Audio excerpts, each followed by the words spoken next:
You know, they say time heals all wounds. But honestly, some crimes are just so chilling, so fundamentally baffling, that the passage of time only makes them more terrifying.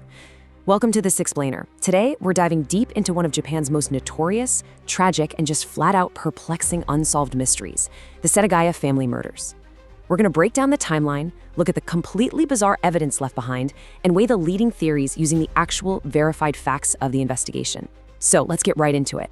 A family of 4 was murdered, and the killer stayed behind. I mean, this quote right here, it captures the absolute core of why this case has haunted investigators for over 2 decades. It's a pretty established fact in criminology that perpetrators almost always flee a crime scene immediately, right? Get in, get out. But here, the killer didn't just stay, he literally made himself at home among his victims. It's a detail that completely shatters normal criminal psychology. Section 1, the night of December 30, 2000. Now, before they were the subjects of a massive police investigation, we have to remember they were just the Miyazawa family. You had Mikio, 44, and Yasuko, 41, and their 2 beautiful kids, 8-year-old Nina and 6-year-old Rei. They lived in Setagaya, Tokyo. Just an ordinary, hardworking, and really beloved family.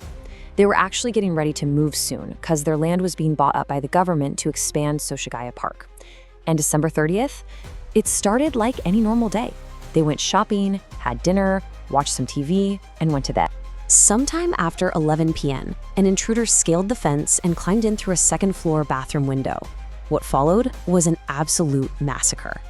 The killer strangled young Rei in his bed.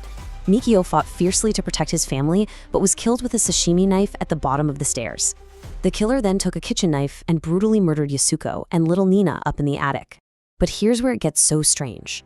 Notice that timestamp for 1:18 a.m. The killer didn't run. He actually hopped on the family computer and browsed the internet. At 10 a.m. the next morning, the computer briefly turned on again, possibly accidentally bumped by the grandmother, Haruko, who tragically discovered the gruesome scene at 10:30 a.m. Section 2, Mountain of Bizarre Evidence. Okay, the killer's post-murder behavior was, frankly, completely unhinged. He hung around the house for hours. He went to the fridge, took out 4 ice creams, and ate them by squeezing them from the bottom, leaving his saliva behind. He drank some barley tea. He had actually cut his hand pretty badly during the struggle with Mikio, so what does he do? He calmly uses the family's first aid kit and just leaves the bloody bandages lying around. He used the toilet and didn't even flush. He pulled out a drawer full of family documents and dumped the whole shebang into the bathtub. And incredibly, before finally leaving, he took off his jacket, hat, scarf, and gloves and left them, along with the murder weapons, right there at the scene. So you can see how this created a massive paradox for detectives. On one hand, they had a literal gold mine of physical evidence. We're talking the killer's type A blood, his saliva, his fingerprints on almost everything, and the exact clothes off his back. A former senior police officer even called the crime scene a treasure trove. But when the Japanese police ran this mountain of evidence through their national criminal databases, 0 matches, nothing. The killer had absolutely no criminal record in Japan. Section 3, International Leads and Dead Ends. With no local matches, the investigation suddenly went global. The killer left bloody shoe prints from a size 27.5 centimeter Slazenger brand sneaker. Police quickly figured out this specific model was never even sold in Japan. It was a South Korean exclusive. Then, inside a fanny pack the killer left behind, forensic teams found sand. But testing proved it wasn't Japanese sand. It was from the Mojave Desert in California, specifically right near Edwards Air Force Base. And finally, his DNA revealed he wasn't fully Japanese. His profile showed Southern European ancestry on his mother's side and East Asian on his father's. Faced with all these weirdly disconnected clues, investigators and journalists desperately tried to piece together a motive, which led to a few main theories. The first is the skater theory. See, just days before the murders, Mikio had gotten into a pretty heated argument with some noisy skateboarders at the park right behind their house. Add to that, the clothes the killer left behind heavily matched the skater fashion of the year 2000, and that fanny pack we mentioned, it literally had skateboard grip tape inside it. And there was some circumstantial evidence backing this up. A taxi driver reported picking up 3 men near the crime scene that night, and one of them was bleeding heavily from his hand. Plus, a guy with a deep gash on his hand showed up at a local medical center the next day and straight up refused to explain how he got it. But when police heavily questioned the skaters at Setagaya Park, they came up empty. Absolutely no one had any real connection to the Miyazawa family. Besides, escalating a simple noise complaint to the brutal slaughter of an entire family, it just seems incredibly improbable. Section 4. Leading theories of the crime. Okay, let's look at the next big one, the military theory. This hypothesis suggests the killer was a member of the US military, or maybe the child of one, and you can see why they think that. It directly explains that mysterious Mojave Desert sand found in his bag, tracing right back to the Edwards Air Force Base area in California. It also lines up with the possibility of him later being stationed at the Yokota Air Base, which is just an hour away from Setagaya. So the military theory is compelling because it perfectly ties up the Californian sand, accounts for the total lack of Japanese fingerprint records, and explains the immense physical strength required to scale a second-story wall and brutally overpower a family. But, well, actually, does it make sense overall? Because it completely fails to explain the killer's behavior. Would a highly trained, disciplined military professional sit around eating ice cream, using the toilet without flushing, and dumping random family documents into a bathtub for 2 hours? It just doesn't fit the profile at all. Which brings us to the hitman theory, something heavily researched by Japanese journalist Fumiya Ichihashi.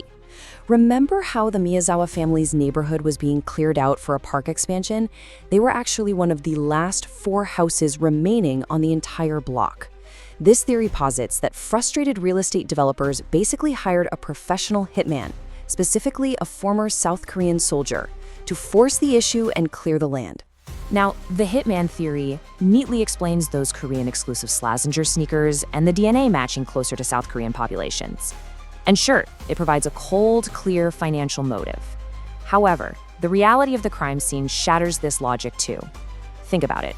A contract killer's whole goal is to get in, do the job, and vanish without a trace.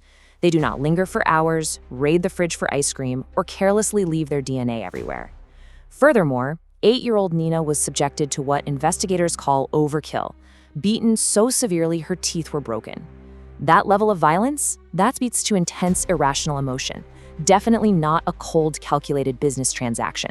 The final major theory we'll look at was highlighted by journalist Nicholas Obregon.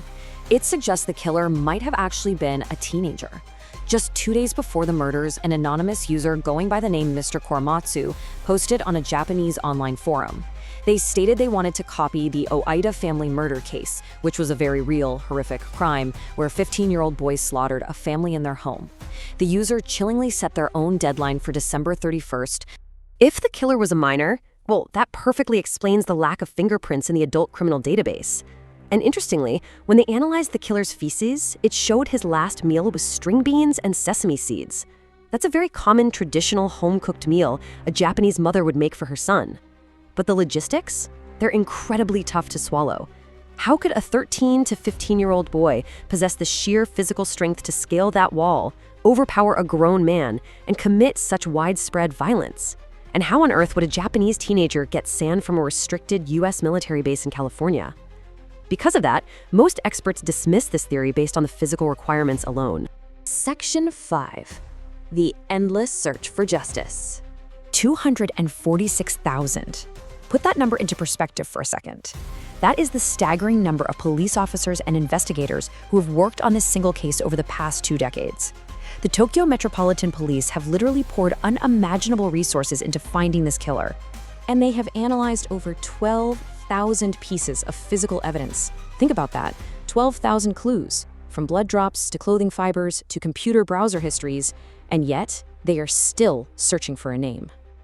In a desperate bid to break the silence, authorities are currently offering a reward of 20 million yen. That is the largest financial reward ever offered for the arrest of a criminal in Japanese history. It just goes to show how desperately law enforcement wants to close this case. But behind all the massive numbers and the bizarre forensic evidence is a deeply, deeply human tragedy. For decades now, Mikio's mother, Setsuko, and Yasuko's mother, Haruko, have suffered unimaginable grief. Rain or shine, family members have stood outside the local train station handing out flyers, practically begging the public for information. They absolutely refuse to let Mikio, Yasuko, Nina, and Rei be forgotten. They're still waiting for justice. Which leaves us with this final haunting question. We've seen how the killer left his DNA, his clothes, his weapons, and his fingerprints. I mean, he practically left a map to his identity right there in the house. So how does a killer leave so much behind, yet manage to disappear completely off the face of the earth? Will the perpetrator of the Setagaya family murders ever be brought to light? Or will this forever remain the perfect, most horrifyingly bizarre crime in modern history? Thank you for joining me for this explainer. Keep questioning, keep learning, and I'll catch you in the next one.